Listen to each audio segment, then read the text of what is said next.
triumphant life story? If so, this podcast is for you. Listen to powerful guests who have persevered through challenges so you can gain strength to build your championship life. The host of Professor of Perseverance podcast, Dr. James Purdue. Hey, come on in. It's that time for us to get some motivation and inspiration, get a little fire me up, a little golden nugget that you can use whenever trials, tribulation, your challenges, hardship, whatever you want to call that adversity comes in life. And then you can use this little golden nugget to get you through that time and always pay it forward. Help the next person ahead of you. All right, today we're going to be talking with a guy here. He's got a lot of hats he hangs on to. He's a leadership and business coach. He's a podcaster. He's a real estate investor. He's, of course, a dad, a husband, a dog chaser. I realize he chases his dog, gets out every now and again. So welcome. Let's get started here. Welcome to the show, Jesse Stanton.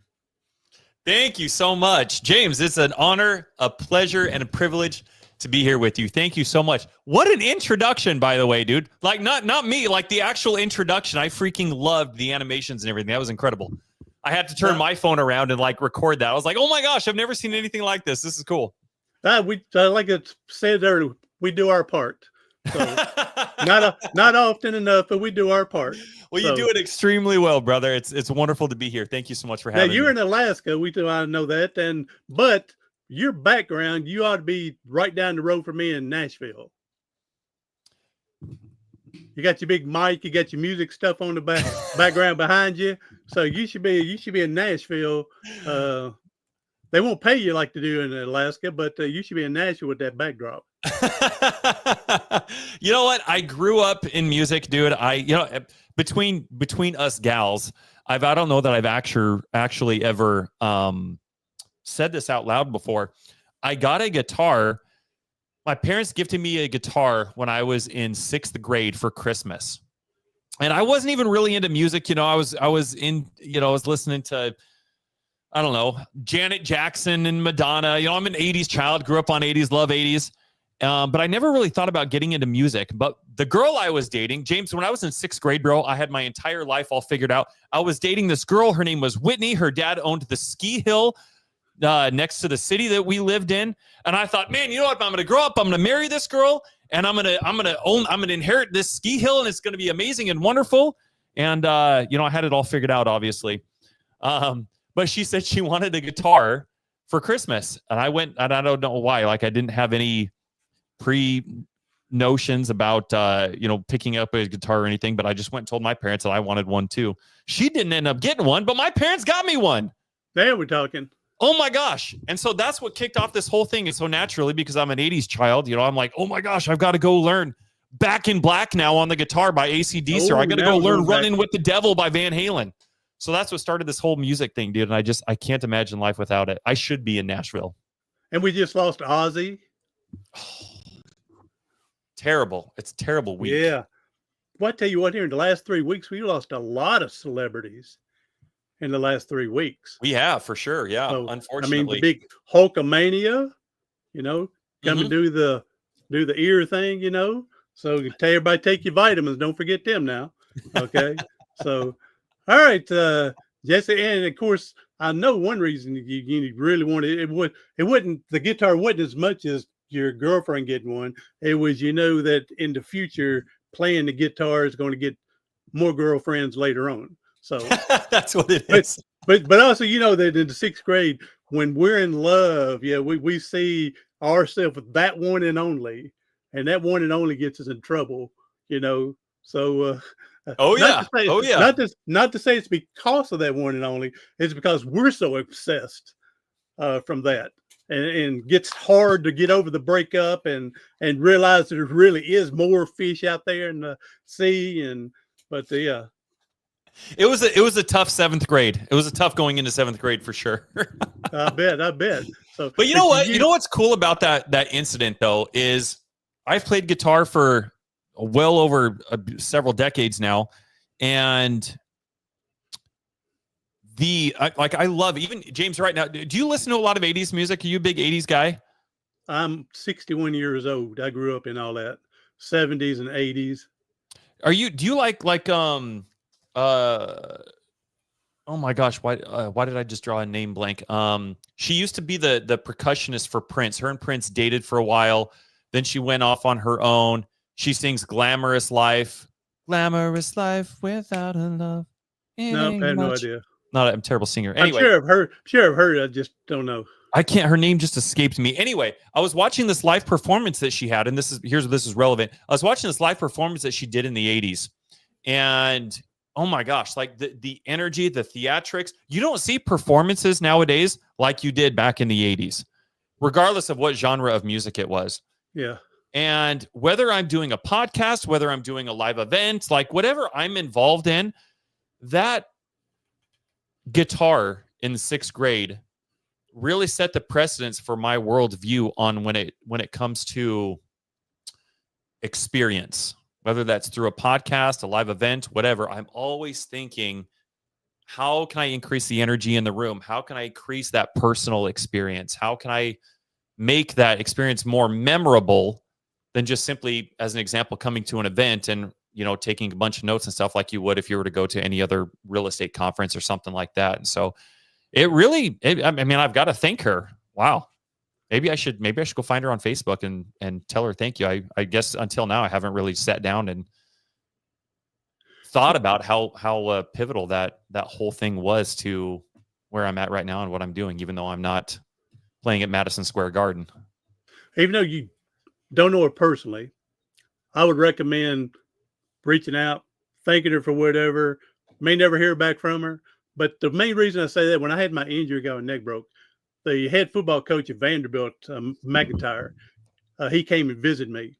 And when he passed away, I don't know, it's probably 10 years ago now, I remember writing an email to his son because his dad came to visit me when I got paralyzed, and thanking him, for his dad being able to do it. They thanked me for sharing that with him. So you may not hear from her, but I would send something anyway, just to let her know how you were inspired from her, and let her get a good little attaboy slap on the back. Dude, I love that. I'll do it today. I learned, and we don't have to get into all this right now, but I learned the hard way. The last thing you tell everybody when you see them is, I love them and have a good day. Have a blessed day. So I can explain that at a different time. But all right, Jason. Now, again, with our thing here, we talk to people how we overcome our adversities, our challenges and stuff. And we know that people have trouble in business. Same thing with everything else in life.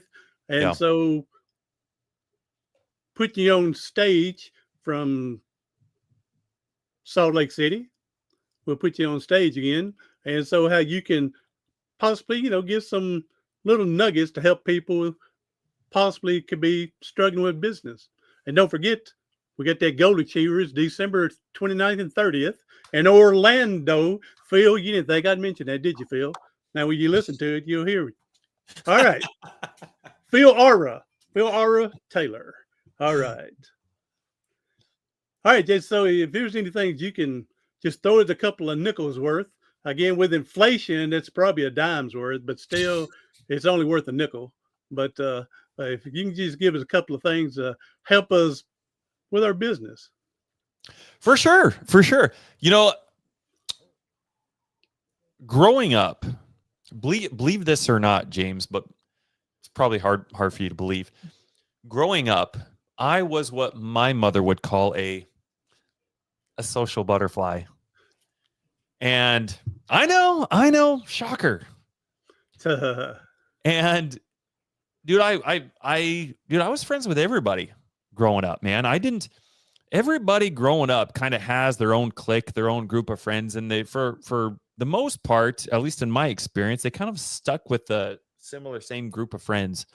I guess right there. Okay, hold up. Before you go any further, have you been to one of your high school reunions? No, I don't know if I ever will. I went to they had a 5-year. I don't know why they had a 5-year-old. I mean, I could have gone because I was probably the only one that had to change from walking to a wheelchair. But I didn't go to the 5. I didn't go to the 10. But I did go to the 20. And you're exactly right. The people still are in their little niche, their little groups. And when I went to that, here's everybody that I knew in one area, and then the other groups over in the other area, and they still don't want you intertwined with them. Is like that right? Really? Yeah. Wow. At an adult age, 20 years after high school, and they still didn't care for you coming in and trying to intercede with their group. I was surprised. So I guess that's why the Bowling for Soup has a really great song. I'm pretty sure it's Bowling for Soup. It's called High School Never Ends. And I guess, you don't realize that more at a time in your life than you do when you're in your 20s, 30s, 40s, 50s, etc. High school really does kind of never end. But you had all these cliques, and growing up, dude, I was friends with everybody, dude. I was a jock. I played on the football team. I played on the basketball team. I went and did track a little bit. Dude, I was a band geek, man. I played tuba. I was the only guy with this that stood out above everybody else. Had this big, obnoxious freaking tuba that I'm carrying. You should have seen me trying to get this thing onto the bus, man. I was a skinny kid, no muscle, no nothing, and had this tuba that weighed as much as I did. And I remember, I would have never guessed playing the tuba. I would have never guessed that. I wanted to play saxophone. I'm not surprised in the band, but just never would have guessed on the tuba. Well, maybe you might after I share this with you. I wanted to play saxophone. What happened was the band teacher lined everybody up in alphabetical order according to their last name. So S, I was at the end. And so he started with A, and he started asking everybody, what instrument do you want to play? What instrument do you want to play? What do you want to play? What do you want to play? What do you want to play? And by the time he got to me, I was like, I want to play saxophone. And he's like, we already got too many saxophone players. That's right. What else do you want to play? And I'm like, well, I've got to do something to stick out. I said, how about tuba?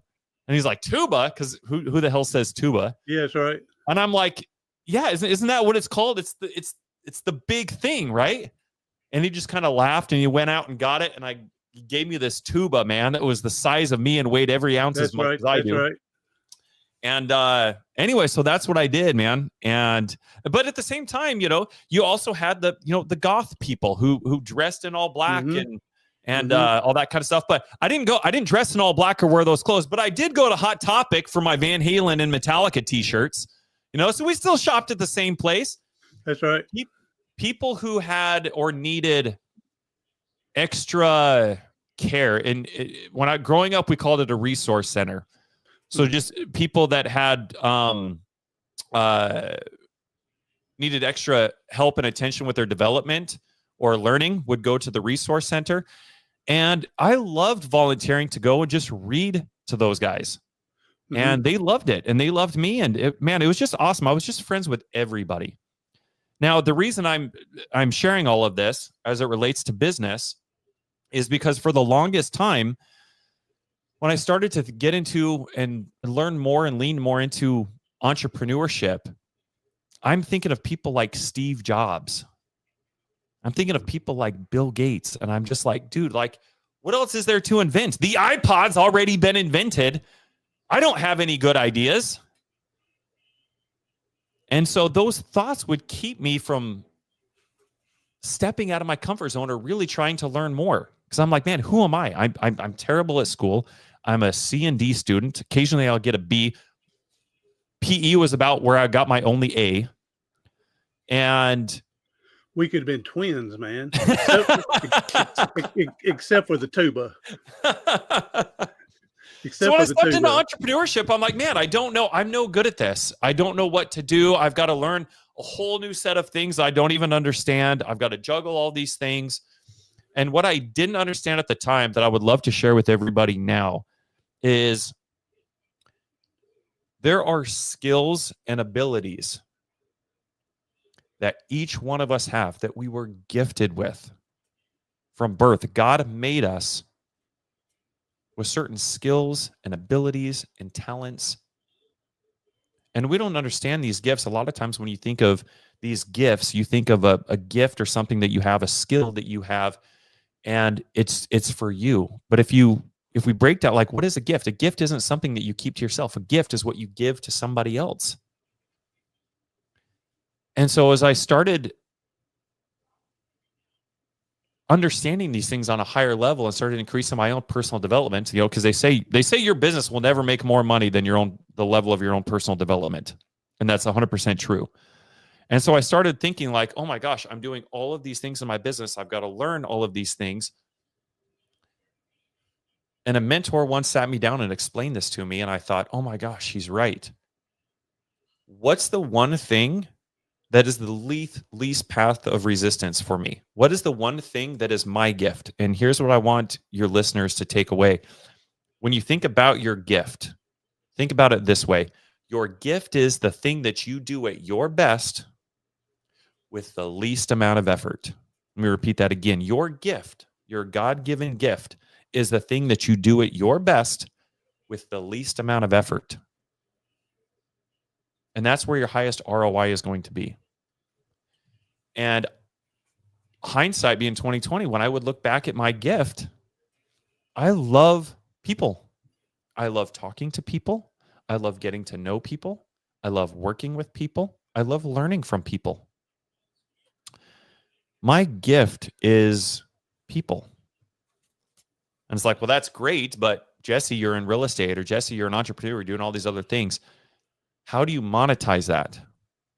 And so where I first started learning how to monetize what I was already naturally good at. And here's the thing, is that we got 8 billion people on this earth. And each one of us was designed so incredibly unique. Each one of us, who we are to our core, our DNA is like a freaking thumbprint, man. Our skill sets, our abilities, our life experience, the way that we process and communicate that information is so unique to us. It can never be replicated. And your biggest freaking advantage, we spend so much time, at least I did. I used to spend so much time as it relates to business looking at other people who are ahead of me and thinking, man, if only I had what they had, if only I had their ability and their skill set or their resources, if I was only on their, if I could have gotten on James's podcast earlier, maybe I would have been a little bit further ahead. But we don't realize that those things that we are given, those gifts, being a social butterfly for me, that was the thing that gave me an advantage over 8 billion people. And if people would take the time to understand what their gift is, what's that path of least resistance? What is the thing that they are better at than anything else? Then the only other question is, how do I monetize it? And so when I came to this conclusion, when I got this level of clarity, I thought, well, hey, as it relates to business, maybe I could start learning sales. People hate calling people, but I love to call people. I'd love to build rapport and just talk with people and understand what's going on. That's not a pain in the butt for me. That's not a chore. That's not something that drains my energy. I love that. So because I have an understanding of what I'm already naturally good at, I've already got a foundation to launch from. I don't have to go build something else. I don't have to sit down and underwrite or look at a bunch of numbers, something that drains my energy. I don't want to do that. So if I can build or launch from this platform or this foundation that I already have, it's like, oh my gosh, it's going to give me more and more energy. So yes, I'm a social butterfly. Great. Jesse, you can talk to people. But now what are the skills that complement this foundation that you already have that you need so you can monetize it? Well, I've got to learn sales. What is sales? How do I ask better questions? I've got to learn how to tell stories. I've got to learn how to paint a picture and cast a vision and create emotion. I've got to learn how to persuade. I've got to learn how to negotiate. So I started making a list of all these things that complement what I was already naturally good at, this foundation that I already had. So learning these things building the skill sets wasn't even a drain for me. So that's where I would encourage everybody to start. Understand, what is the path of least resistance for you? What is your gift? What is the thing that you do at your best with the least amount of effort? And when you have clarity on that, then the only other question is, if I'm going to monetize it, what skill sets complement what I'm already doing that's not going to drain my energy? And then you go solve people's problems with that gift. If you are really good at bookkeeping and you love organization and you love all that kind of stuff, then your job is to go take your gift and go give it to people. Go serve everybody else. And if everybody shared that mentality, instead of making it about me, and we said, hey, here's what makes me unique. Here's the advantage that I have over 8 billion people. And I just want to go give it away. I want to go serve everybody I can with it. And I have found, James, that when you do that and you help everybody else get what they want, the faster you get what you want. Yeah, I'm a big believer in, like I said, paying it forward to do what you can to help them, and without the expectation coming back. 100%. It seems like it comes back automatically through God's will, the universe, however you want to say it. You put it out there to help them, it comes back to you somehow. Yeah. It's almost like magic, to be honest with you.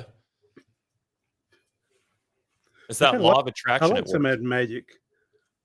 I like some of that magic. Houdini going on.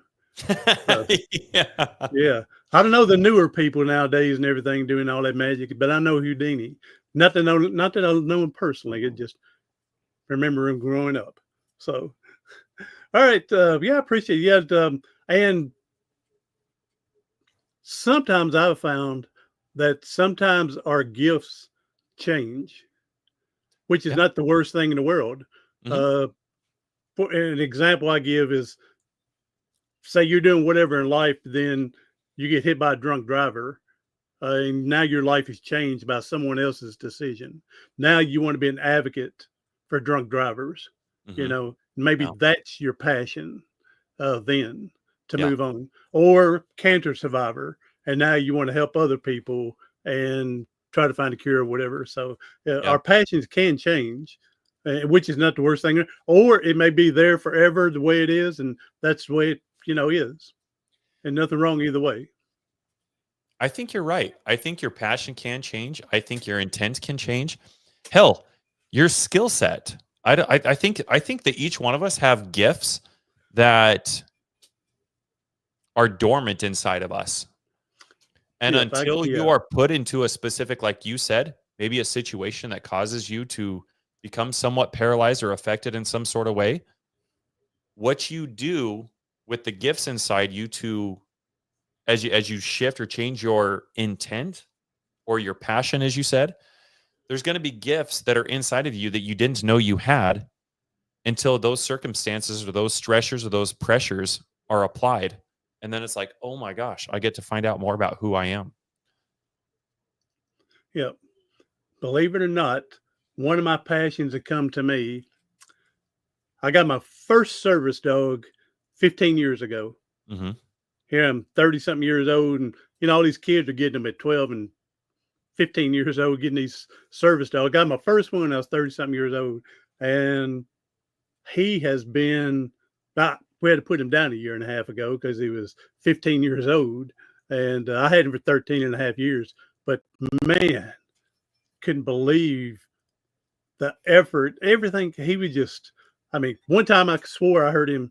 I was getting up in one morning, and I could have sworn I heard Ricardo in the living room going, "Living the dream," and I could have swore I heard that from him. And but the lives that he touched of people as a dog, I take him to the store, we go out and everything, and there would be people, not all the time, but it happened a few times, that wanted to hug, and they were crying because they had put their dog down and they wanted just a hug from him, just to help him. Wow. I tell you what, to be a dog, he had it made in the shade. Now, that was his gift naturally. Okay. But yeah, we all got to give. I'm like you. We've all got a gift. We just got to figure out what it is and figure out a way, like you said, to get it monetized. Yeah. Yeah, 100%. It's interesting you shared that story about your dog, Ricardo. Ricardo. What have you learned from that experience as it affects other humans? You know, I had a mentor. Do you know who Dan Martell is? No, I don't know him. You know, he's a really, really big entrepreneur, 9-figure guy, really, really intelligent individual. I Hmm. hired him as a coach, and he told me one thing that always stuck with me. He said, millionaires build systems and processes. He said, billionaires build people. Wow. And when he said that, I thought about that. And I thought about, what does that mean? What does that mean in terms of experience? You know, we're talking about music and experience and events and podcasts. And so how do you take that knowledge and how do you build people with it? What characteristics, what traits, what skill sets, what habits, what type of leadership development? What does that mean in terms of who you need to become to be able to have that kind of an impact on people? And then obviously how all of that ties into building something that monetizes, building something that not only monetizes you and your company, but everybody else gets to grow and be along for the ride. Like, how do you get to make other lives better by having that level of a clarity and emotional intelligence around how people react and feel and how they connect, how they love, to be able to cultivate those kind of environments? That's really powerful, man. Like hearing how Ricardo affected those people.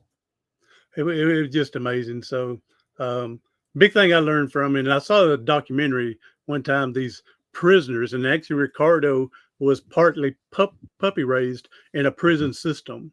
Oh And wow. I told people, said if he can talk about the clankings of the bars, in there, and but I saw his documentary, and they had these prisoners working with these dogs, training them. And one time it was time for this dog to leave to go to its next training event. And this guy was bawling like a baby.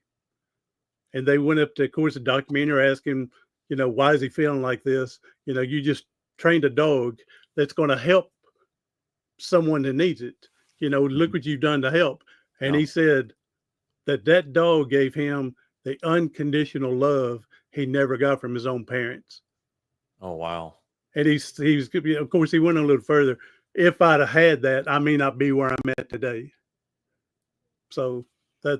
that was powerful to realize that what he could give unintentionally. That's his nature. Yep, we were having a good old time. I knew that he was going to be there to love me no matter what with it. So Ricardo, my man. So, all right, Jesse, I appreciate you taking just a few minutes because I know you're a busy, Yeah. busy man, Of and I course. appreciate you giving a good word out there for us. So, My hey, pleasure. go ahead, and again, I'm glad we met in our little competition from there. So, hey, go ahead and give out your social medias, anything that you want people to how to get hold of you and may want to talk with you. Yeah, for sure. So it's Jesse R. Stanton across everything on the book face, on the gram, as the kids are saying nowadays. The YouTube's OnlyFans. I'm just kidding, James. I don't have an OnlyFans.